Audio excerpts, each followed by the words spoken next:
everyone. I'm Emily. And I'm Scar. And welcome back to another episode of the Cottage Horse podcast, where we get whimsical, wild, and whatever else every other Wednesday. We have an exciting episode for you today, so we hope you enjoy. Hello. Hello, guys. We're here. We're doing the thing.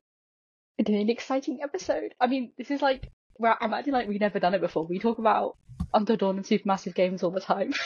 I know. I forgot to count. I was going to count how many Supermassive episodes we've done. I know three for sure.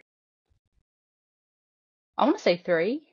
Because we did the Quarry review, and we did 4. 2-part... Oh, no. 4? Because you did the game, we did a 2-part ranking, and then you did the game where I had to guess the quote. Right, so 4. Mm-hmm. Now 5. Lucky number 5. Yeah, oh god.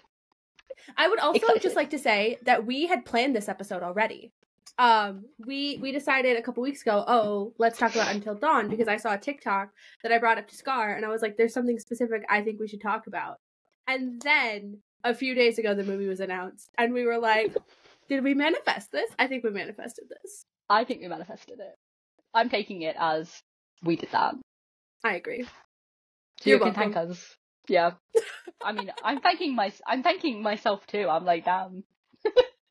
I know. Who knew? This is just... Yeah, if you couldn't tell, we love that game. We love the company, the franchises, all sorts. I mean, we're literally doing classic... Well, I say classic cosplays. These were our actual cosplays of these characters. Yes. We did actually cosplay these characters. Once upon a time. Once upon a time. I did Mike and Chris. You can tell with the jacket. I did Jess and Ashley. Yeah. AKA we did couples. We did a lot of couple cosplays, actually. It's fun to do. It's fun to do it with a buddy. Because it's like, yeah. So, and if you wanted to check out previous episodes of us just chatting about this, then go check them out. We had a fun time. I'll list them games in the description. Yeah. We did also games. Maybe we'll do some more games in the future because they were fun, but they just take a lot of time to plan. They do. Which is a shame. But it was fun. It was fun. I'm sure we can figure some out. But yeah, we're just going to chat about Until Dawn. So, welcome. To kick us off, so basically the TikTok that I saw, that I brought up to Scar, because obviously y'all know Scar and I are very good friends. We talk daily. We send voice notes to each other multiple times a day. And so I saw this TikTok, and it was basically talking about what the game is like if you look at it from Jess being the sole survivor. And I was like, whoa. When you think about that, that actually is terrifying, because I looked. So she gets taken in chapter 4, and we actually do not see her again until chapter 9. Yeah, she's out for a long time. She is. And if Matt dies earlier on in the game, she doesn't meet up with anybody. Matt is the only person that she meets up with. Yeah. So if Matt dies and she's just alone, she just stumbles out of the mines. She probably sees the cabin on fire. She has no actual idea of what grabbed her. It's terrifying. No, it is, and I think that's what's really scary, is because as the player you get pieces, you obviously figure out what's going on before everyone else. Especially when playing through Mike and the sanatorium, we're able to piece together kind of what the situation is. And obviously we know bits and pieces even from the prologue, but kind of not. But yeah, if you lose, obviously it's really hard. Basically that's why Mike and Sam are pretty hard to unalive, because they are pivotal to the plot in terms of things they discover. But yeah, any of the other characters, they have no idea. Even Emily and Matt, they have, well, as Matt especially is in the dark like Jess, but even Emily doesn't really understand what's going on until basically she comes back to the cabin, and they're all shouting at her, and she's like, bro, I'm just trying to hang out, leave me be. Yeah, because as far as Emily and Matt are concerned, there's a serial killer on the loose. Yeah. That's what they think is happening. Yeah. Yes, everyone knows different things. They think someone's killed Josh. Yep. So they've gone off. Obviously, Ashley and Chris kind of are also in that web of thinking something has happened, and that they need to be, highlight. Sam's in the bath, so she's irrelevant. She gets her clothes stolen, though. Yeah. Yeah, true, but she might think that's a prank. Like, she doesn't know. Oh, yeah. Like, she doesn't necessarily, like, but she thinks it's like, this is a bit silly, guys, like, come on. And then, yeah, like, Jess thinks she's been dragged out by, like, who knows what, potentially another one of the kids. They're not kids. Well, they are kids, but, like, potentially one or the other in the group. And then Mike's also like, what the hell? And then obviously he sees, like, the guy, the flamethrower man, and he's like, what the hell? So yeah, everyone has different parts of the story, and it's kind of crazy. It is so wild. Yeah, I think that's what's like quite fun, is because like you think about the dialogue and you're like, oh, they're being so dramatic, and I'm like, no, because if I only had that segment of the story, like, they're all very justified in the way they're feeling, because they're like young adults, like young teenagers who don't know how to like deal with that very well. Yeah. It's already high tensions anyway, given like the fight between Jess and Emily or whatever. So like tensions are already high as hell. And then you like add into the mix that they're all like confused about what's going on. I'm like, dude. Well, not to mention, I mean, like, it's kind of bonkers that they even go back in the first place, considering what had happened the year before. So it's like, things are already a little off. Like, the vibes do not be vibing properly. Just because of what had happened to the twins the year earlier.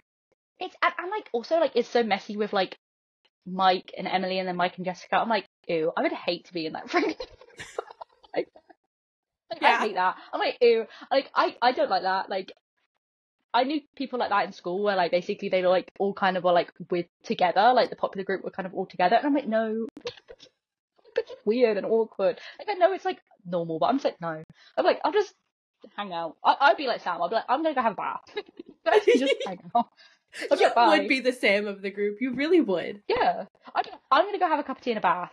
You guys can like peace out. Do whatever. I'm like, I don't need to be involved. Like, I don't want to summon your Ouija board. I'm not getting into that shit. Like, bye. I want to chill, man. But yeah, it is very crazy. And like, I think a lot of some of the characters get like a bad rap, and I'm like, listen, people hate Emily, and I'm like, Emily is a badass. That chase sequence that she does, I would have fallen off and died. Like, I would have genuinely have like tripped over a plank of wood and been like, bye. She's out here, running in her like little Ugg boots, whatever they are, and I'm like, she slayed. She came and she slayed, and I'm like, however, you go, Bubbles. She's a toxic girlfriend, and I will stand by that. She is. She's a toxic girlfriend, but she also is a girl boss. She is the definition of gaslight, gatekeep, girl boss. No, she is, and I love that for her. Yeah, they're all kind of really bad unhinged. Rap. Yeah, in general, the girls get a bad rap. Aside from Sam, like, they all get a bad rap, and that makes me sad, because it's like, it does. Misogyny is not cute, guys. No, because like, here's the thing. Ashley, to me, is probably the most realistic. She is having a meltdown at every crisis, and that's valid. I'm sorry. If I got kidnapped and then put in a Saw game, not once, but twice, mind you, I would also be having a mental breakdown. The fact that girly is not on the floor, just in the fetal position, stronger than me. Yeah. I also think, like, the only thing, like, everyone has one of these moments where it's like, oh, you are, like, depending on how you play them, this is, like, there's always one moment where you're thinking, oh, this is, like, a bad moment for this character. Like, for Mike, it's obviously when he, like, you know, decides to give Emily a nice facial accessory in a hole in her head. You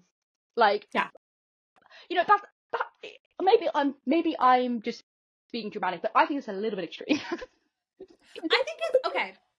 I will say, I understand their mentality, but the fact that he goes for that specific shot is, I mean, I'm like, real something. I'm like, you could have kicked her out. You could have been like, we're going to lock you away somewhere. Like, I feel like there's other solutions as opposed to, like, just putting a bullet in her brain. Like, just me. Like, I know we're high tensions. I know we're being dramatic. I get it. But I'm like, I don't know if that was the move, bestie. And then Ashley is when she decides, hey, Chris, you know that time you were mean to me? I'm going to let you get decapitated. Okay, to be fair.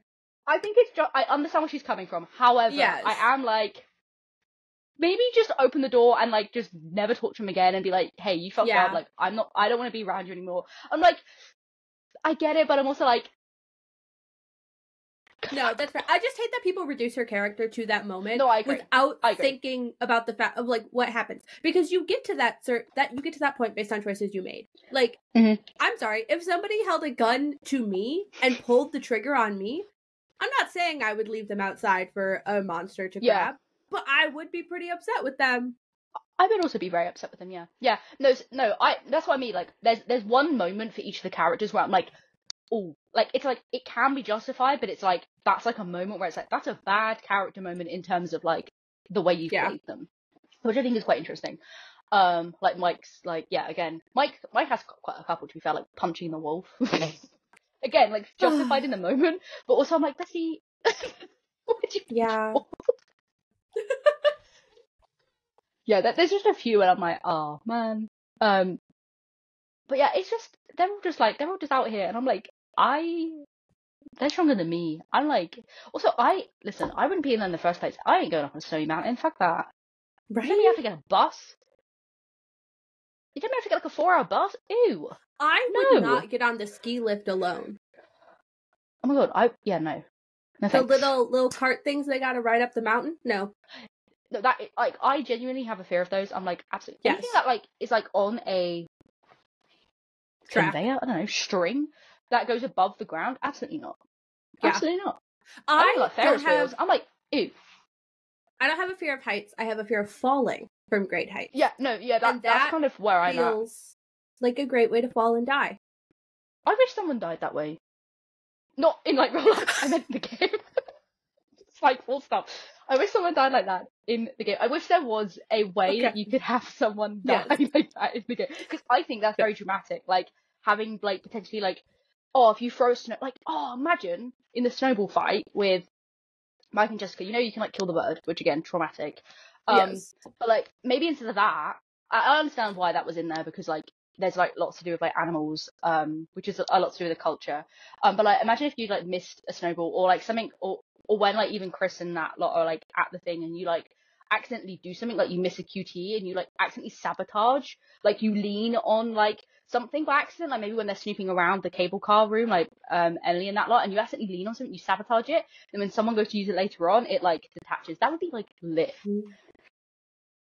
That would be good. But all the deaths are very good. I mean, not in a weird way, but they are good. Yeah. So, yeah, I like it. I like the thought process. Every time I think about this game, I'm like, oh, it's so good. And it came out so long ago. It's almost a decade old. It's almost a decade old. And I'm like, oh, but it's so good. It's so good. It'll always be one of the greats. And I'm like, damn.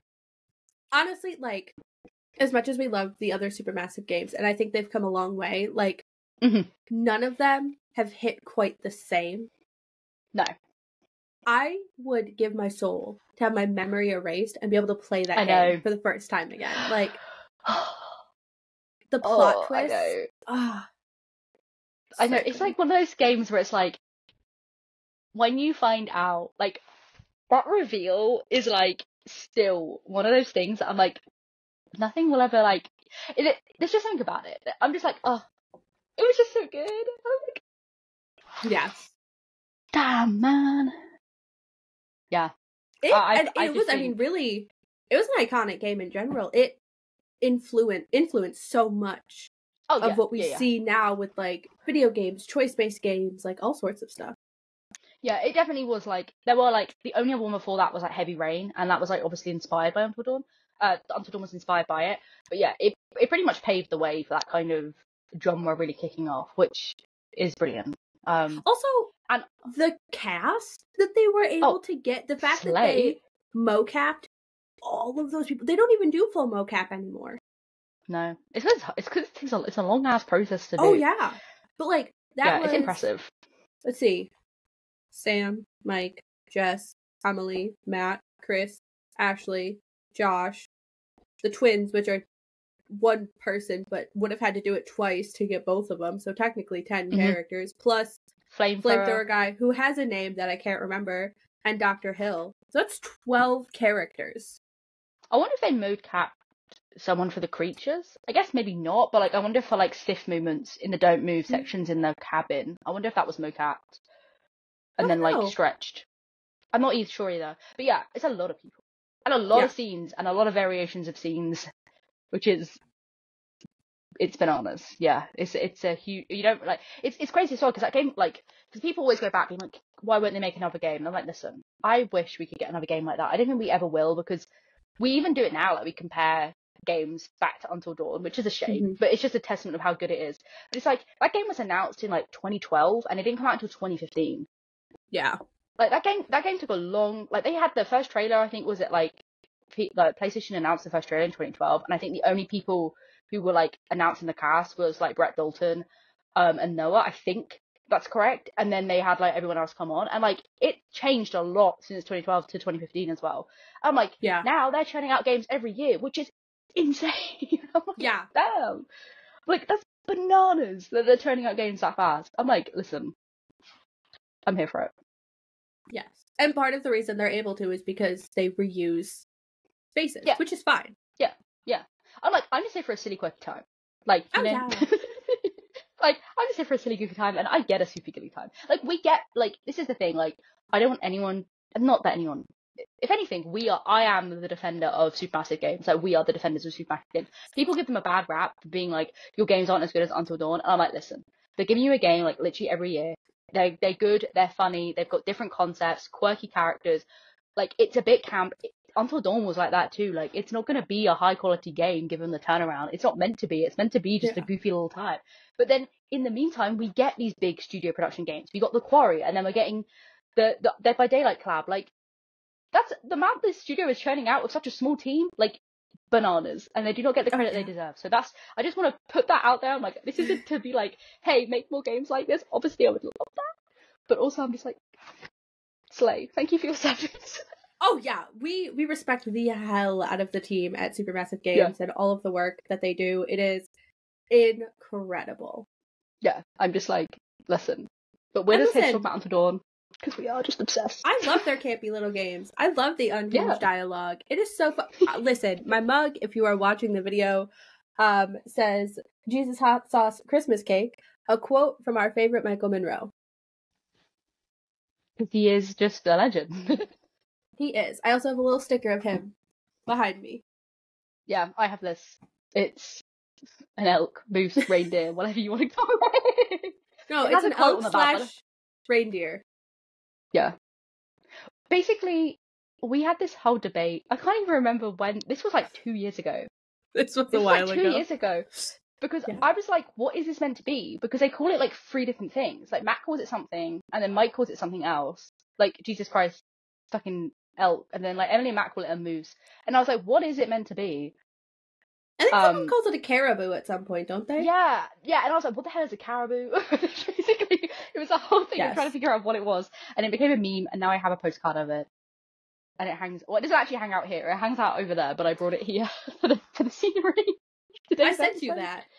Yeah, you did. It has your name on the bag. It does. It's a little postcard. It does. From Yellowstone. Exactly. It was very funny when I received it. I was like, oh my god. Because why were we trying to, it's because, oh my god, going back to the cosplay days, when we made our series, I was trying to figure out what it was called, because like, I wanted Chris to say something about Bon. Those are the times. Yeah, if you don't understand the level of dedication we have to Until Dawn, not only did we cosplay these characters, we wrote an entire series of what happens after the events of the game. We wrote it, we started it as Mike, Chris, Ashley, and Jessica. It was 7 parts? 7 parts in an epilogue, I think? Or was it 6 parts in an epilogue? I don't remember. Neither do I. But it was long. I could find it if I wanted to. But yeah, we filmed it, we edited it, we did separately, mind you, in different countries. We filmed this with our real voices as well. We did the thing. I did some accents. I had to do an American accent, a male, You did. 2 male American accents. I was like, my voice great. was broken. My voice was broken. I was like, all the bloopers of me being like, hello. What was your phrase to get back into Chris's voice every time? For fuck's sake, Ash. Yeah, that was it. Yeah, I just would say like one line to try and get back into it.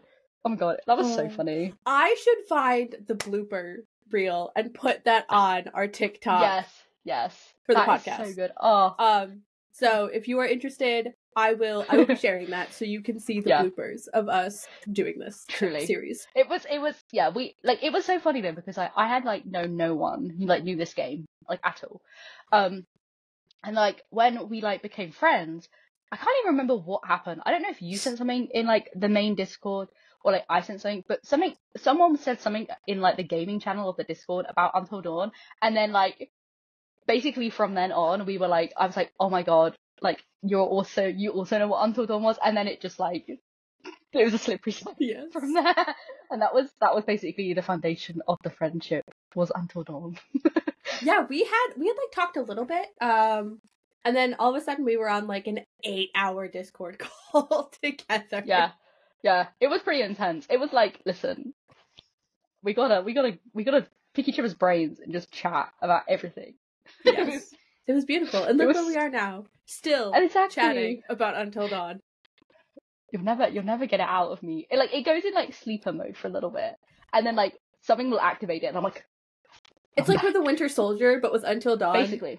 And like you just say the activation code. That's literally how I feel. Like other stuff takes my interest, and then I'll see something, and I'm like, yes. And here I am, trying to take the world by storm. So, as far as the movie, I did start putting together a fan cast. I know lots of people are doing this. I haven't, because I haven't had time. But listen, I was gonna say I don't care who it is. I do care. But so I'll go through. You say your fan cast. Okay. And I would also like to say I tried really hard to stay like age 25 and under for actors. Yeah. Because these characters are meant to be like 18, 19. I think the oldest, I think Josh is 20 in the main game. Josh is 20, yeah. So that was my goal, was like, I think 25 might be the highest I would, I think it might even be 24. So I tried to stay close. I have a few for different people. Also, I know some of the original ethnicities of certain actors may change. And some of mine have also changed. Okay. First up, we'll start with Jessica. I have two. One, I don't like her, but I think she'd do a really good job. Sydney Sweeney. Oh, yeah, I agree with that. Yeah. However, I would like to nominate Sabrina Carpenter. I saw that, or I saw Renee Rapp, and I was like, yeah. Okay, yeah. I think though, like, I love Renee Rapp, and I haven't seen the new Mean Girls movie, so maybe that would change it. I think she's almost too much. I think Sabrina does seem like a better fit personally. Yeah. Because I think also, like, I think Jess is like, she's more like, I don't know, like, yeah, I haven't seen the new Mean Girls. I haven't seen like Renee Rapp do any acting, so I literally don't know. I do remember watching Super Carpenter like as a kid when she was like doing like kid acting. But like obviously she was in like Tall Girl and whatnot. But I think like Jess is meant to be like, she's very outwardly confident, but then you have those moments with like Mike and stuff where she's like, oh, I am kind of a bit more like, not necessarily like insecure. I know that's the wording she uses, but she's not necessarily as like it girl as she makes it out to seem. And I can get where like Renee Rapp maybe is a bit too like full on, and that isn't a bad thing for her. No, I love Renee Rapp. I love her. Please step on my neck. Like she's. Did you? I know you don't watch SNL, but did you see her SNL performance? Because listen, she is the icon. She is living the moment, and we love it for her. Oh yeah. But yeah. So that is no hate for Renee Rapp. I just don't think she fits the vibe. Yeah, I would agree. I just saw people throwing them around, and I was like, yeah. Okay, so I have an actor that could go for Chris or Mike, depending on how the role is played. Oh, okay, interesting. My new favorite white boy, Milo Manheim. No, Milo's a Chris. See, I thought that, but then I Googled him to make sure I was spelling his name correctly, and he has one picture that he looks like Mike. And I think he could do it. I think also, have you seen the clip of the Jesus movie where he's playing, like, darker Joseph? Because I think he could do it. I think he could do it too, but I think... I don't... I feel like I'm trying to think of who I want to be Mike. I don't have anyone else for Mike. That's the problem. It's hard. Someone said they wanted Jacob Elordi as Mike. I was like, fuck off. He can be in everything. I think he could do it though. That's the part that annoys me. No, I think it'd be actually really. I actually think it would be quite cool. Yeah, I think Mike's such a tricky character to cast. I genuinely don't. Like, Brett Dalton did such an amazing job that I'm like, I genuinely don't. They all did amazing jobs, but like, I genuinely don't know who would play that role. It's really difficult. Because I can see Milo do either. But like, off the... Because I do have another Chris. Okay, who's your other Chris? Gaten Matarazzo. Ooh. Yeah. He would nail it. Yeah. Then I could be like, yeah. That's the thing. Like, I think if there isn't like a better Chris, Milo suits Chris. Yes. But yeah.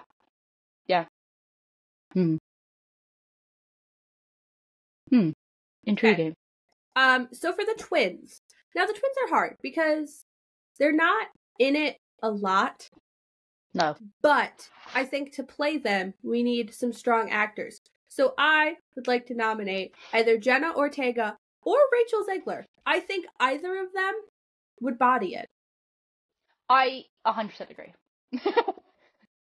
I agree with that. Yeah, I would have no preference for either. People have been throwing Jenna Ortega's name around a lot, and I'm like... Yeah, which makes sense with the Scream franchise. And I'm like, I think... But, like, specifically for the twins, I think makes the most sense as well. Yeah. So, yeah. And, yeah, Rachel, yeah. Now, I think Rachel could also do Emily. However, I have another nomination for Emily that may not be the vibe that other people are going for, but I think she would do a really good job. Lola Tung. I don't know who that is. Belly from The Summer I Turned Pretty. Oh. I would be so intrigued to watch her play a character like Emily. Yeah. Because I think she's a great actress. I think that series is not a great series. But I think she's a really great actress. And she's actually going to be in Hadestown on Broadway. Oh, really? Yeah. Oh. I didn't know that. I'm trying to think. There was someone who was thrown around, and I can't think of who it is. Let me find who it is. Yeah, because here's also a problem that we run into, right? Is, are they going to keep like you were mentioning, are they going to keep the original ethnicities? Are they going to make it more diverse? Are they sticking to that? I don't necessarily think, like, in no way are the ethnicities of the characters important to the roles they play. So they could switch. Obviously, I understand that people are like, we want someone who's Asian to play Emily. And I think if they're going to just stick with it, you need to just stick with it. I can't remember who it is now. Damn it. Oh man, I should have bookmarked the tweet of some person's fan cast because it was actually like really good. Now I don't have it.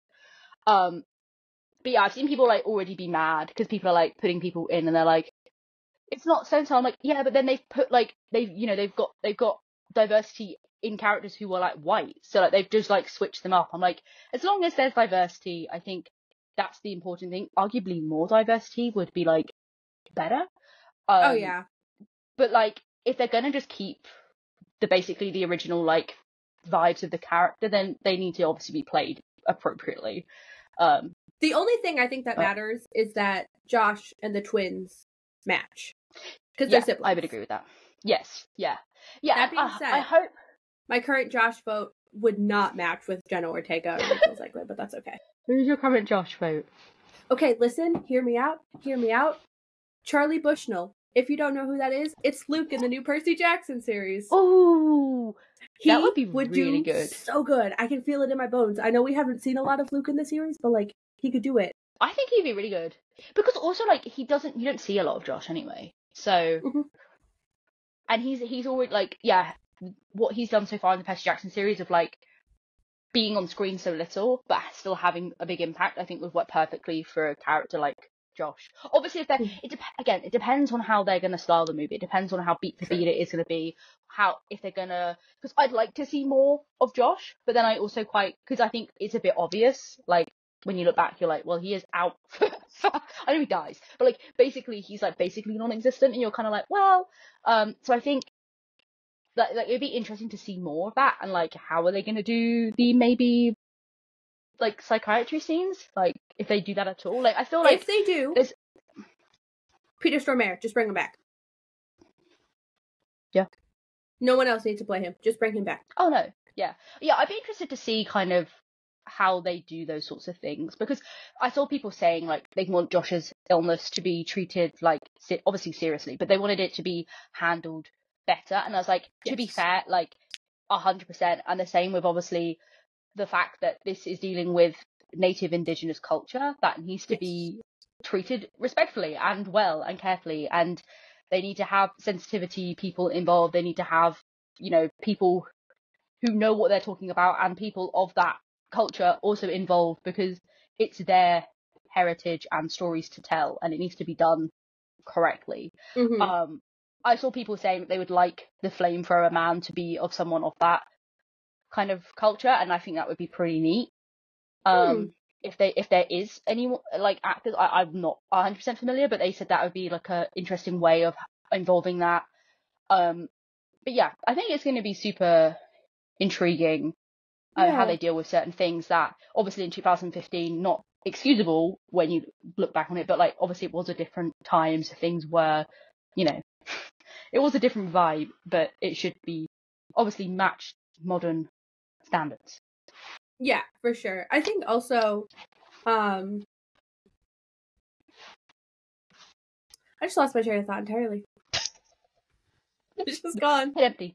Just head empty. Oh, I remember what I was gonna say. No, I think how they, I mean, obviously this is like what, 8-10 hour game somewhere in there. I think about it's 8 hours you can finish it in. Yeah. That they have to condense into like a 2.5 hour movie. So there's a lot they have to cut. There's also, I feel like, a lot they have to add, because like obviously I would hope we're not just gonna get those like camera flash sequence that like throw their traits up on a screen. Like we need to like build those relationships more. So that'll be very interesting as well. I almost feel like the prologue is gonna get more fleshed out. I was gonna say, I think the prologue will be bigger. I think we'll also get I think potentially you're gonna have this thing where people are gonna have problems with it, but actually you do get it in the game, because when Josh and Chris are like, oh, you can't get inside, and they go to like the window through the back, and they're talking about like high school together, and like even Chris mentions to Sam like about like, oh, this is how me and Josh met. Like we actually have those organic moments of exposition to give you a background into the relationships. So I think the prologue is obviously going to be quite important for many reasons. Obviously sets up basically the whole premise, but yeah, I think there's just going to be a lot of like maybe a few weird moments between characters walking to places where they're going to like talk about the other characters, being like, oh, do you remember that? And like, yes, it seems a little bit daft, but like it will actually benefit, because otherwise you're gonna have weird flashbacks, and it's like no one wants weird flashbacks. Like just tell me like you sat next to him in maths class because someone pinged the bra strap. Like it doesn't need to be that's all it needs to be. Like it doesn't, I don't care that like it's gonna be, because again, like in the game, the way you figure out the mystery is by picking up objects. The characters aren't gonna go around picking up and turning stuff. Could you imagine just all of them like like, oh, I wonder if the totems will be in it. Like, I wonder if the totems will be used as an omen kind of thing. That would be interesting, depending on like how they deal with the indigenous culture in general. That's what I mean.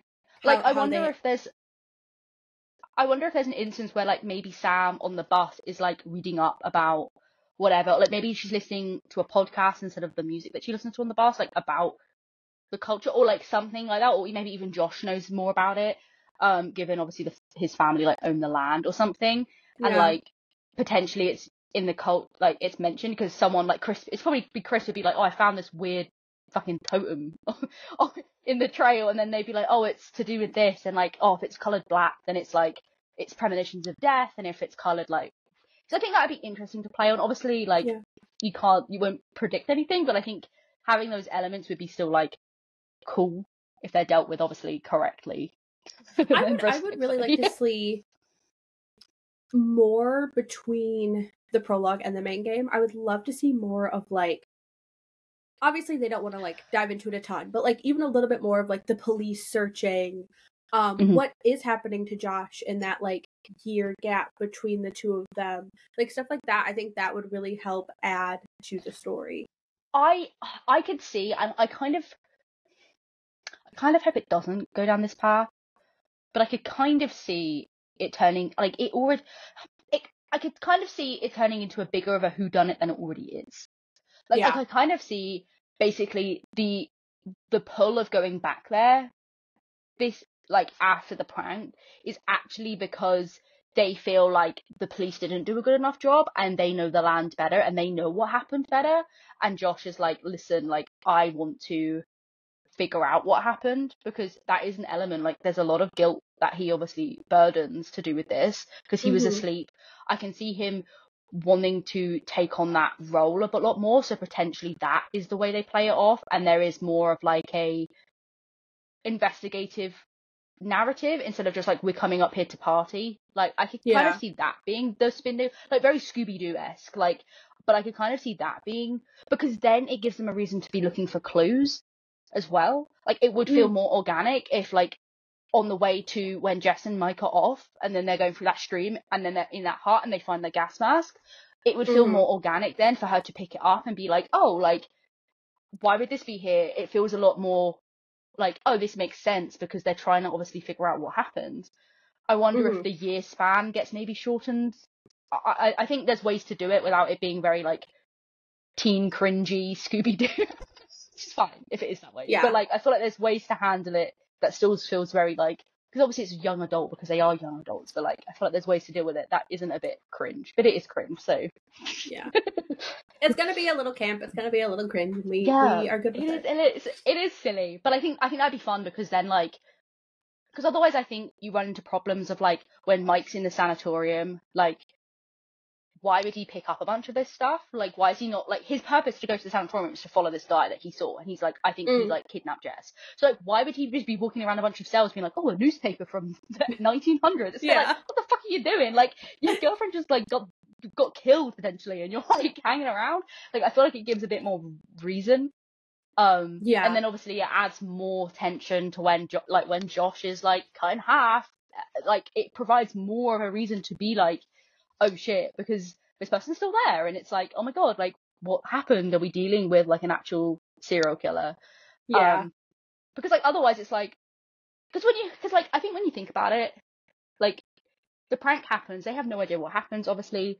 They don't know what's occurred, they could never find the body, so it's whatever. Obviously they're assuming that it was like nefarious. Obviously we figure out that's not the circumstance at all. But like it does feel a bit bizarre, like from an outside perspective. It feels very strange for this person who's potentially like killed two of the Washingtons. Like obviously this person's against the Washingtons, we can assume, because they brought the land and like it's sacred land. That is obviously a point that is discussed. But like it feels very strange for them to be like, hey, let's go, like instead of being like, I've taken two girls and like killed them, now I'm gonna set up a saw trap in your like shed. Like I don't really understand like why. Like obviously that's because Josh is in this state of like, you know, he's not mentally well, obviously. Right. But like when you think about it that way, you're like, well, why would be that the case? But if they're genuinely under like a police investigative thing, then it spurs more reason for there to be like concerns over an unknown figure. And then like when Jess is like dragged out the window, obviously Mike is like, oh shit, this is the guy. Like there's a lot more kind of rhyme and reason to the way they're acting, as opposed to like oopsies. yeah Because it is silly, but it's meant to be silly. It's meant to be silly. Yes, live like that, it'd be cool. It would be very fun. Because it makes sense for them to be like, because there's a whole scene where Sam is going around, I think it's Sam is going around like Beth and Hannah's bedroom, and I'm like why would you be doing that? You know, like in the game obviously it makes sense because you can just explore the house, but like if you wanted to show that in the plot to figure out like, oh, that clearly they like you see the butterfly tattoo, which is a huge thing we need to see. We need to actually see someone pick up that photo. Yeah. Because otherwise it's like, but that photo, if it's in her room, maybe it'd be framed somewhere instead. But like, that is a huge, like, evidence point. To be like, right. Like, this is what happened. And it's like, how do you do that in a way that doesn't feel strange? Yeah. Yeah, I'm very intrigued. If they want to make it 8 hours long, I'll sit there. Same. If they want to do it beat for beat, I'll be sad. I don't care. If you want to do every single ending, I'm there. I'm ready with my popcorn. I don't care. I don't even. Yeah. It's so funny because we're all so excited for it, but we know what happens. Like, how silly is that? We already know what happens. I think that's the fun thing, though, is like we don't know exactly what's gonna happen. Like, No, there's so true. many endings. I think at the very least, I think Sam and Mike are going to live. I think everybody else is really a toss-up. Yeah, I think I would agree with that. I would definitely agree with that. I think Ashley's definitely gone. I think because she has some of the best investigative instances, specifically when like she thinks she hears Jess's voice. Like that is like prime moment. I think that's absolutely, that'd be so effective on the screen. I definitely think that Emily, I think, would be okay. I think Emily would be okay. I think the only way that I would see her die would be Mike shooting her as like a moment of tension. Yeah. Because otherwise I don't feel like she would die in the chase sequence. And otherwise I'm like, there aren't many other instances where I feel like it would be worth it for the plot. Right. Jess. I'd like to see Jess live, but do they just, the thing is they could do this thing, and it's kind of awful, but they could do this thing where they just, Mike does not get there in time and Jess dies on the, because then it's like because it then also gives extra motivation for Mike. Yeah. Like, because I think that's also the problem, is like, obviously Mike's like, oh my lord, like I'm obviously chasing after my girlfriend, and then she falls down to the thing, and then he sees this guy, and like his whole track is obviously like, he obviously thinks she's like unalived, which is valid. But like he doesn't actually go find her. She's like a point of contention. So like I feel like that might be used as, I feel like she might be the first death, aside from obviously the twins. Yeah, Matt, I don't know, because Matt has a lot of ways to die, but I think the like the hook death would be very underwhelming. But then it would make better later on when they walk through that scene and he's there, hung up. Because remember when they walk through there, like Sam and Josh and Mike. I do agree. My only thing is, and I'm probably not the right person to speak on this, but if they make Matt black still, something about that feels wrong to me. No, that's what I mean. I feel like that's also part of it as well. It's like you don't want to fall into that trap. I'm trying to think. I can't remember how else Matt dies.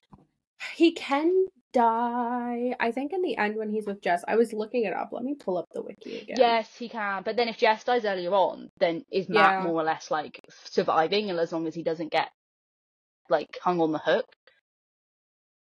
I can't think of where else he hits problems. Chris, I think he's gonna die with flamethrower guy as a moment of sacrifice, or like as yeah. Okay. Matt. It's very interesting. Matt can fall off a cliff from the deer. I don't think they'll do that. I don't think so either. Silly. No. I forgot about that. In chapter 10, he can get his face bashed in. So it says Matt fails QTE or fails to don't move or fails to make a choice. So yeah. When he's in the end. So it basically is that one hook scene that is like the best death, which is maybe they don't do hooking. Maybe they just do something else, because I think I think that's really effective in terms of the fact that later on, when, like I said, Sam and Mike and Josh are going through the mines, you see all the people who have died and they're all hung up. I think it would be really effective to have someone there. But obviously there's there is an element of delicacy to be done with that. It could also be, I mean, like, they don't have to stick to the deaths in the game. They could of course expand not. on Yeah, them, that's for true. sure. That's what I mean. Like, so... I feel like if Matt is gonna die there, like I said, it doesn't have to be like being impaled by a hook. It could be something else. But I think if they want to like keep, I think that scene where they're walking through like that area with Josh and he's like, you know, obviously going through it, that is a really like scary moment because Sam especially doesn't really understand what's occurred. Mike obviously is like, Jess is gone at that point, but doesn't really know what else has happened. So like that is like a real big seal moment as well. And obviously Josh is like freaking out in that moment too because he's like, hello, that's my friend. So yeah, I feel like I think for plot wise, pretty much all of them will perish aside from. I think realistically, Sam, Mike, and maybe Emily will be the only ones who, or maybe Chris. It'll be Chris or Emily. If 3 of them are going to survive, it'll be Chris or Emily. But otherwise, it'll just be the main 2, I think. Which I think works, honestly. I think that's because then we get a really awesome scene in the cabin with the 2 of them. I think that's really awesome because then the stakes are higher because then you have like obviously a lot of the creatures and you have 2 people and they're both trying to get out. Stakes are high then. Yeah. Because like Sam's trying to get out and then Mike's the last to get out and he crushes the light bulb. Like that's gonna be such a cool final scene. That's gonna be amazing. Yeah. I also think it's really interesting then because like the implications of what Sam and Mike have to deal with if they're the only 2. Because it's like they did split up and it's like and their stories are massively exactly different. What happens. Their stories are vastly different as well because they see such different, like aside from that end like 2 chapters, they see such different circumstances. They obviously meet up at one point, but like aside from that, like they are very on different paths the entire time, which is why obviously they're the 2 pivotal people because they're telling you 2 different sides. But yeah, it's that would be bananas, like truly. Yeah, I think that would be really interesting if that's how they do it, which is kind of how I would prefer them to do it. I think it adds a lot more like mystery. Mystery, because then it's not solved, and then it's like, they didn't do a good job. Well, they think they've solved it, but obviously like they haven't. I swear to God, right? Because my problem is, right, when this was set, it was 2015, so phones were like not that big, they were pretty ass. Obviously there was no signal. I swear to God, if we have someone vlogging, I swear to God, like Josh's whole thing is he's a YouTuber, right? Like he YouTubes videos or whatever. Don't make him like live stream this on Twitch. Don't make it weird. Like keep it 2015. Keep it 2015. Or like if you do want to make it like more modern day, that's completely fine. But have it so there is genuinely no internet connection. They are in the fucking mountains. Like just have it so there is no way. Like I don't want that. It's bizarre. It's unnecessary. It works the way it is. I don't want someone there like, hi guys. If Jess is like vlogging to her bloody Instagram followers, I will KMS. You mean like in the Quarry? That's fine because it's like summer camp. Like that makes sense. But in Until Dawn, No, I'm like, I don't want that. I don't want that. No. It would be weird. I don't want someone having a camera and taking photographs. That's fine for evidence. If they're doing like Scooby-Doo stuff, that's okay, right? Because you can't go to anyone. But because otherwise it renders the whole plot useless because Emily and Matt go off to the radio tower to try and radio someone. So if they can use their fucking phone, they can just call someone. Oh yeah, no, I agree. There needs to be like no service. We need to be dealing with this appropriately. I'm sure they will. I'm sure they're not like. I'm sure a lot of my concerns are just like concerns from consuming horror media, and I'm like, please, just don't do that. Yeah, just do it properly, please. But oh my God, stressful. I don't know why I'm stressed about it. I don't know either. I think there's like, I genuinely think that there are so many ways they could take this movie, and I'm really not going to be mad about any of them. Oh no, I'm here for a good time. I don't care. Like, I think, because like there is so much that happens. There are so many storylines, and I think any one of the ones they focus on, that they, you know, kind of like shape with, I'm here for it. I'm really just excited to see kind of a new iteration of it. Yeah. I do have a few more fan casts as well, if you want to hear the rest of my thoughts. Okay, go shoot them my way. Okay, Ashley, I have 2. Either Kiernan Shipka. Oh yeah. She has the face, or Sophia Lillis. Oh, I like that. I like both. Yeah, I like both of them. Yeah, that's good. That's good. For Matt, Caleb McLaughlin. McLaughlin? I don't know how to say his last name. I'm not actually sure either. But you know who I'm talking about from Stranger Things. Yeah. Yes. For Sam, I have 2 as well. So from like a final girl Sam perspective, Sadie Sink. I know she's not blonde. Oh yeah. But she's done horror. She would nail it. From like Sam's softer side, McKenna Grace would be really good. But then I think that's cool. Like if I could speak, McKenna Grace would be awesome because we don't really get Sam's final girl thing until like basically until she meets up with Mike, and Mike's like in the grate, underneath the ground, and she's like, that's when we kind of get her like final girl moments. I think that'd be really cool. Like, oh, she is kind of just a bit more like calm, reserved. We know she's not involved in the prank, and then we get like, oh, she's badass. Whereas I think Sadie Sink is like just badass in general. So I think having that switch would be pretty cool. And I think McKenna Grace is a phenomenal actress. I'm not like hating on her in any way. The roles I've seen her in have always been like softer roles. Yeah, they have been. But I think that works really well. Damn. Yeah, people are like, listen, I just want to say this. Would it be fun to have the old cast? Of course. But they are all like 40. Yeah. It just doesn't work. Yeah, it just doesn't work. I mentioned this to you, but like in a world potentially they are aged up, and like you could do it that way, you could spin it that way. I could, like, Josh now owns the land his parents had, so he has more abilities to go back. His parents like didn't let him go back for whatever reason. He now owns the land, he's inherited it. They all go back, they're all like adults. I can see that you can take it that way. However, it's then just not as fun, because what makes Until Dawn fun and charming is the fact that they are 17, 18, 19-year-olds with silly humor, with silly drama and dynamics. If you're 40 years old, you are not saying that shit. You do not have that drama. Like, it just isn't the same. You are so much more like from the ways that your life experience, you are arguably more headstrong, or you'd like to think you are. Like, there's just so many different things that I'm like, it just doesn't work. I would love it. Trust me, I would love it, but it just doesn't work. It needs to be a new young cast. That's what makes it what it is. They need to be kids. They need to be teenagers. Maybe they can be their parents or something. That'd be quite cute.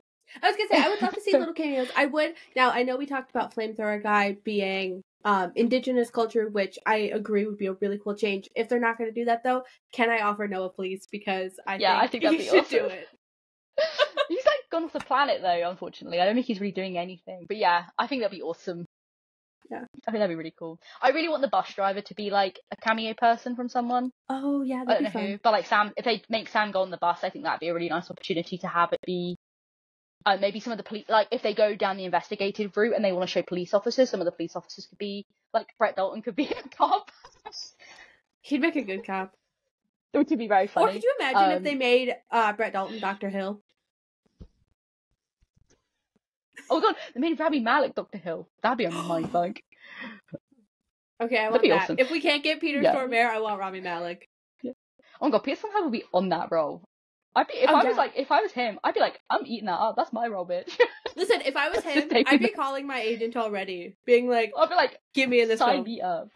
Yeah, honestly, and I could see them potentially being like in newspapers or bits and pieces. Like, I think that'd be quite fun. Like little Easter eggs, like on notice boards and stuff, like their faces on stuff. Yeah, would be quite cool. Yeah, I feel like there's ways that they can be involved if they want to be involved, of course. But I feel like a lot of them would like to be. But I'm just, Jordan Fisher would be like, let me at it. I'll do whatever you want. Jordan Fisher. He's like, when you look at that cast, you're thinking, wow, they really like popped off. Like, it's kind of wild. Yeah. Jordan Fisher like does not get the respect he deserves for being Matt in Until Dawn. Like, if I ever met him in Nobody real life, knows. screw Everyone's like, all the stuff. oh, Jordan Fisher. Some people go Teen Beach Movie, but a lot of people now will go like Broadway, and I'm like, give Matt respect. Honestly, if I ever met him, I'd be like, oh my god, I loved you in Until Dawn. Yes. What the fuck is wrong with you? Same with Rami Malek. I always said this. I was like, obviously he's very famous in a lot of stuff. I'm like, I genuinely I like most of the stuff that he's in as well, like Mr. Robot and stuff. But I'm like, genuinely, if I ever met him, I'd be like, I love you. I don't. Same with Hayden. I'd be like, I love you in Until Dawn. Oh yeah. But I was like, I just love you in Until Dawn. And he'd be like, okay. Because they are like obviously like the bigger three of the casting. That's so funny. Yeah. It's so silly. But I'd love it. I think it'd be great. Yeah. Imagine the movie poster. Oh. I'm gonna have to steal it. I'm gonna have to go to my cinema and be like, I need that. And they'll be like, are you stupid? And I'm like, no, I'm delusional and I want that poster. I've never been one. I hope they do cardboard cutouts. I hope my theater does cardboard cutouts. Oh, imagine all the popcorn buckets and stuff you can get. Oh my god. The hourglass. The merch we're gonna get from this movie. Like an hourglass drink, though. You could actually have an hourglass. That'd be. Listen, we did not get the Until Dawn merch we deserved. Like, the Etsy people are out here, like, keeping the community alive. Yes. I need proper movie merch. This is all I have. This is all I got. I need, like, special editions of books? I need, like, equivalents for my video games. I need a sprayed edge version of my video game somehow. What I mean, like, there's people who are like, who go to their movie theaters and they're like, can I have the massive, big poster? Yeah. I'm gonna go and I'm like, I need that poster. I think I might have to as well. For that poster. I'm like, I've never understood the hype. This is the one movie I'm stood there and I'm waiting. I'm like, I need that poster. It's mine. I will pay you money for that poster. Just pull up your TikTok and be like, do you see these cosplays? Yeah. Do you see how dedicated I am? And it's going on the ceiling above my bed so I can stare at it every night before I go to sleep. I was like, I need that. Like, I don't think you understand. Like, I would genuinely be, like, I'm sat there. Like, I'm front row. Like, as soon as that is, like, it's live, I'm like, I'm there. I'm sat. First day. First time it's on screen. I'm going. When it comes out on DVD, we could live stream it together for the podcast. We can do a little music. Oh my god, listen, we don't even know what's coming out. But I'm, like, ready. I'm already sat and ready, and I'm so pumped. I genuinely cannot wait. It's gonna be so good. I want to cry because I'm like so excited and just like so happy that it's getting the love and attention it deserves, and like everyone's so excited, and everyone on TikTok is like doing that Until Dawn edits, and I'm like, yes, the community has risen from the dead. I just keep thinking of that one sound. The way men reacted when the Joker came out. This is my Joker, and I'm gonna be so much worse. Genuinely, I'm ready to be annoying. I'm already annoying, so imagine how much more annoying I will get. I'm so glad we have each other, though. Imagine if we didn't have this. I would be screaming into a void. I don't even know. Like, that's the fun thing. Scar would be deep on the Reddit threads. I would be. Like, genuinely, I was like, I was planning for an early night the other day, right? When I found the movie announcement, I was planning for an early night. I basically was all off social media. I was like, okay, I'm just going to go on TikTok because I was logged into like our other account, and I was like, oh, and kept getting notifications for it. And I was like, oh, I need to go back onto my account, right? Went onto my account, was going to close the app, and the film announcement was the first TikTok that I saw. And I was like, and then I just sent it to you immediately, like, I was going to go to pop. I was like, and then I had to go to Twitter straight away to check it was real. And I was like, listen, an Until Dawn movie was not on my 2024 bingo card. Oh my god, but I'm here for it. And people were talking like, oh, there's an Until Dawn movie set up. The fact that there could be a Quarry movie, 100%, absolutely. I could see that being the case if the studio is going to dabble into their rights. Ooh, that'd be scary as hell. House of Ashes is like probably the one. Yeah, House of Ashes is the scariest one for sure. The like river noise scene. No, but just the scene where yeah, Rachel. Thank you. I was like, why can't I remember her name? Rachel, when she falls and she's just like walking through all that water and she's like covered in blood. Again, a difficult one to do sensitively correctly, I guess. But yes, if they could nail it, that'd be But like, I'm interested. Like, if they're gonna dabble in their rights, I'm interested for the Dark Anthology. Like, I'm interested they're gonna do more. I think that'd be awesome. Little Hope would actually make a good movie. So would Man and Medan. We don't have enough ghost ship movies, horror movies. Listen, make them all into movies. I'm sat. Like, listen, Supermassive Games, I will pay your, like, electric bills. I'm sat. I'm ready. Give me anything. I am there. Like, every time you announce a game, I'm there pre-ordering it. Like, don't worry. Yeah. We are paying your wages. You have nothing to worry about. I bought The Devil in Me twice, technically, which I'm still mad about, but I did. You did, yeah, which is a shame, which is so annoying. In hindsight. But that just shows how dedicated I am. Mine got lost and I got 2 copies, so we both ended up with 2. Remember how sad I was? I was like, I wanted to play it on opening day. I was so excited. And then they were like, they said it was delivered and they didn't deliver it. And I was like, that's not my doorstep. I don't know who you've delivered this to. I was genuinely having a meltdown. I was like, I can't believe this is happening. And then you're sitting around, everything went wrong. It was not a good time for us. No, it was really bad. It was really bad. Oh my god.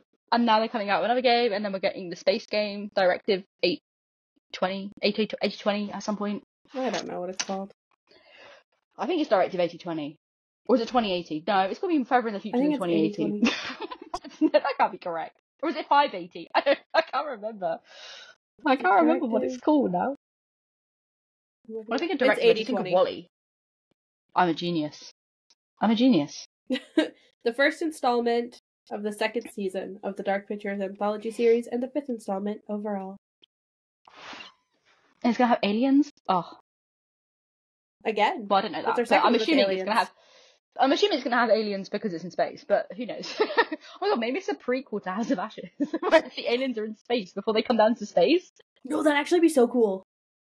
But it can't be because it's in the future. Well, it could be some like time manipulative. Well, some time stuff. Maybe the ship name is 8020 and not the year. I mean, there's potentials there. That was the funniest thing, where it's like everyone was like, "Hey, Supermassive Games, make the villains in your games be supernatural again, right? Like, let's not have them explained." And they went, "So we're gonna give you vampire aliens from space," and we were like, "Okay." Like, there's a little bit too many fingers in the pie here, but slay. Like, listen, we were here for it. They rolled the dice and they instead of picking like one, they picked them all. I was like, yeah. They were like, you think it's vampires? Bet. You think it's aliens? Bet. It's like, actually, it's both. I'm like, crazy. Wow. See, they need to do one with actual ghosts now, though. Need to get the big 3. Yeah, I would like that. We have vampires. We have werewolves. I need ghosts, like real ones. You know what I need? You know what Supermassive game I need? Mothman? Cryptids. Yeah, cryptids, baby. Hunting Bigfoot, baby. Imagine a Supermassive game with a hunting Bigfoot. Oh my god. Yeah. Imagine that. Can we woods? get Brett Daltman back for that? Oh yeah. Can we get Brett Daltman as a new character hunting Bigfoot? It's just him. It's a two-year adventure, but it's just him hunting Bigfoot. There's no one else. There's not even a camera crew. It's just him with a headset, live streaming. He's got one of those. He's got one of those GoPros that like zooms in on just his face. I would actually love that. Listen, I think it would be awesome as a Supermassive game where you have like an because you kind of had that with The Devil in Me, but like obviously it was more like man-made horror again. But you could have it and be hunting Nessie. I mean, maybe not Lola Nessie Monster, but like you could have it hunting a cryptid. I think it'd be lit. I think it'd be awesome because you could still have like you could dabble into cult horror because you could have a cult in the woods. They're hunting Bigfoot and they're like, oh, there's like, some weird stuff going on and there's like shady activity, like very Blair Witchy kind of vibes. I think that'd be awesome. Ooh, I would love. Just saying. Aren't they gonna do a culty one, or did we just theorize that? I think we theorized it because this is how deep we are. Basically, I remember looking at the how we knew that we were making the Quarry and how we knew they were making Switchback and the new directive game was because I went on to the government website and you have to obviously copyright claim for titles of games, and everyone went on there and they basically found out what they had copyrighted for, and there was a couple of things on there. I think there was like one of the names, and people were like, and the name drops got released for a couple of them, and we kind of theorized that potentially there could be one. The Craven Man. Yes, because it kind of gave Wicker Man vibes. I think we discussed this on an episode. So I think I remember saying exactly that sentence. I feel like we did. But yeah, so we have Directive 8020. There's Dark Pictures Winterfold.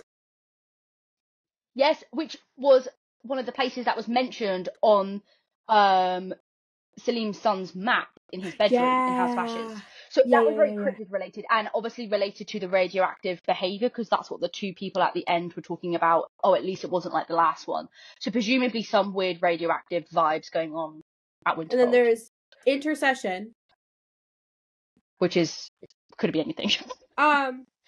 It's either an upside down cross or a sword. I think it's an upside down cross, so it's giving exorcism vibes. So giving possession. Ooh. And then we have Death, which is a card game, isn't it? Oh yes. Is that confirmed? Yes. Yeah, I don't think it's been confirmed, but it's copyrighted as a game, like as a board game, isn't it? Like a card game, I think. And it's under also the copywriting. It's instead of Dark Pictures name, it's Dark Pictures Presents Death. Yeah. I think it's meant to be a card game because I think I remember when I looked at the copywriting, it wasn't listed as like a video game, it's listed as like another property kind of thing. Yeah. So, but yeah. I'm so excited. So excited for the second season of the anthology. I'm sorry. I was reading this article and I got super confused. I was just like, she's just doing her own thing. I'll just speak into the scene. No, I was like listening because I was seeing if, because like they were saying kind of the same thing. Intercession's logo is reminiscent of horror movies like The Exorcist. The Craven Man, on the other hand, seems to reference some sort of pagan ritual. It also uses a font that is strangely similar to those seen in Lord of the Rings. Winterfold's logo looks like a highway sign with blood splattered on it. And then it was talking about like, Death looks different. Yes. Zombies. I will shit my pants. I can't deal with that. Winterfold could be zombies because they were talking about like an exclusion zone again. Like they were like, oh, it's another exclusion zone. What else would you need an exclusion zone for? A plague kind of thing, zombies. And it's a highway, which is like The Last of Us. Oh. You good over there? Please make it be that. Well, I'll take anything. Listen, I'm not picky, but I want some zombos. Anyway, so then you can have people turn into zombies. The part that I got really confused at is this article that just went, in other news, popular video game voice actor Troy Baker has apologized for calling critics of an NFT scheme haters. Like, that was also included in the same article about the Dark Pictures anthology, because I like scrolled to see if there's anything else I wanted to read, went nope, and then saw Troy Baker, and I was like, wait a minute, why is he referenced in this Dark Pictures anthology article? And then, yeah. Just for vibes. Just for vibes. Oh. So yes, we're gonna have like demon possession, which I guess is like gonna be similar to Little Hope, but like less on the guilt, mental illness vibes. Yeah. Which would be interesting. Yeah, Craven Man seems very much like pagan, culty, Wicker which is Man also vibes. A little bit kind of Little Hope. Yeah, but it seems like if it's gonna be like more Wicker Man-esque, then it's more like commune, which I guess again Little Hope similar, but yeah, that'll be interesting. Winterfold, praying for zombies. But like I said, link to House of Ashes, which they love to do. They love to reference upcoming games or past games in their games. And I know it was one of the places on the map and he was looking into, I can't remember the book that he was looking into now. Damn it. He was going to university for something specific, and it was one of the places on the map. So that'll be really interesting. So that seems like it heavily ties into. Is zombies. I would like to nominate their main. You know how they always do, like, one main actor? Bella Ramsey. That'd be awesome! I would like to nominate Bella Ramsey. They would be so good. They would. Oh, yes. I always forget they do that. And then I'm like, oh my god. Like, yeah, that'd be awesome. Yeah, I think zombies would be super fun because I think it would, like, you have it where you can, because like in Little Hope you had it so well in Little Hope you had it so that their like creatures could attack you, but like, they would chase after you, right? Yeah. Like their alter egos. And then in House of Ashes, when they get infected, like Clarice and that, they obviously come after you, but like there's little like, remember how when that game was like announced and I was like, oh, I wish we could get a perspective of the vampires, like imagine having like, if you remember I said there'd be a possession meter, like you could do something like that to the zombies. Remember how I was like, oh, imagine like if you do so many choices and you get them possessed kind of thing, which I guess is kind of the way it works, but like for zombies you could genuinely have like obviously them come back and be, do you like, choose your to hide your bite or own. not? The like age-old zombie question. Yes! That'd be so cool. This is the thing, but I think I'd be so cool. And then obviously you have the people, like I said, from House of Ashes who are like the exclusion zone plague. I don't know what they were talking about, but like obviously they deal with infections because they deal with the zombie, the vampire, parasite thing. Parasite, yeah. So clearly that's what they deal with. So zombies make sense. Zombies does make with that, sense. or some sort of like radioactive vibe. Which I mean, really, zombies could also be from radioactive. Yeah, that's why. Yeah. It seems like it's like a specific fallout because it's only affecting one area. Then it's like, well, why hasn't it spread? So clearly it was like a contained zone, which I think is also more really interesting because if you have them basically like in lockdown, like in a bubble, like I think of the Simpsons episode where they put the dome on the town. That's the most random thing you could have brought up. Why don't do that in the Simpsons movie? Anyway, I think it's a Simpsons movie. Anyway, like that's kind of the vibe. And then it's like, oh, do you leave and risk endangering like society? Yeah. Hurry up! I'm kidding. Don't hurry up. Take your time with these games. But also, I'd like a game, please. I'm waiting. I'd like to play a game, please. We should get. I think we're getting Directive 8020 this year. I think we'll get it in like October, November, and I think we'll get the Devil Dialect game probably in the summer, like we did with the Quarry, would be my estimation. Yeah, because this was the first. Well, 2023 was the first year we didn't get an October game from them in a while. I know, I was sad. I was like, why am I missing something around this holiday season? I was like, oh, it's not playing Supermassive Games over Christmas because there is not. Yeah, that's how I reacted. Like, yeah, what a sad time. Oh man.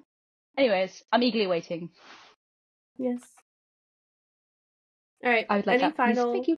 Until Dawn thoughts? I mean, I know you have thoughts. Forever and ever. Any last words you would like to include in this episode here today, right now? Oh, I'm on the spot. I'm on the spot.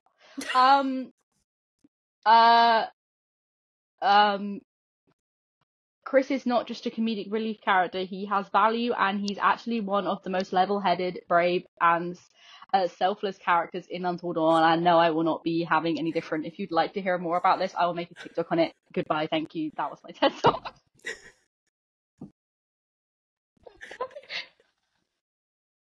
Done. I wasn't expecting that.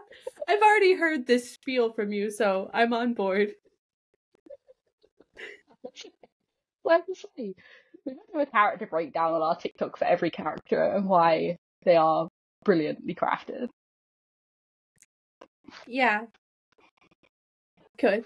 Too late, I'm doing it now. I'm not doing it. I'm kidding. I'll make one for Chris. And that. No, I'm not even making one for Chris. It's a meme. It's not even a video breakdown. Maybe I'll make a YouTube channel and just do video essays on Until Dawn until people are sick of me and kick me off the platform. And the YouTube are like, fuck. You can use our YouTube platform. Oh yeah. Just use the podcast account. Coming soon, a 8.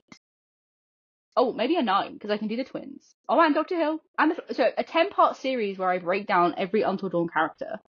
I have one question for you. Mhm. With what time? I'll make time, bestie. I've always had fixations. I do it on the train. I'll do it in my sleep. All right. At half time during games, I'm like, I think it's time to cut Scar off. No, freedom of speech. You don't even live in I'm kidding. America. Shh. That's stop. I'm kidding. I live in an unknown place. It's past Scar's bedtime, no matter where they live. It is past your bedtime, though. I'm not wrong. Yeah. You're not wrong. So, this has been our Until Dawn episode. Stay tuned. More to come. Because as they announce more pieces of knowledge on this movie, we will discuss it. Yeah. If you want live reactions, now that, like, we're aware of this being a thing, we'll probably do, like, TikTok reactions, I guess, if any news occurs. Yes. So if you want live thoughts, go to our TikTok plug. And if anybody from the Until Dawn movie happens to be listening and you would like extras, hi, I'll fly to wherever. I'll fly to Canada. I'll go wherever you need me to go. Decapitate me. Like, I will be a body in the background. Yeah. Like, I'll be there like this on the floor. Like, I'll be one of the dead miners. I'll be anything. I'll be a tree. Like, I'll be a person on the bus with Sam. I don't care. I'll be a pile of bones. I'll be one of the dolls in the dollhouse. Like, I'm here. I'm ready. I am whatever you need me to be. I'll be a snowman. I'll be that squirrel that gets shot. Like, I can do anything. I'm very I can take any role. Yeah. The bird that gets snowballed. Listen, I'm there. Tweet. Tweet.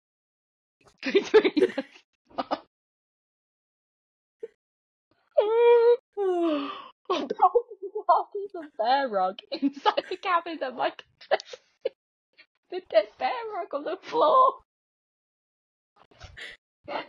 Oh, we've lost the plot so badly. Done. Okay. We'll see you guys in 2 weeks. Bye. Bye.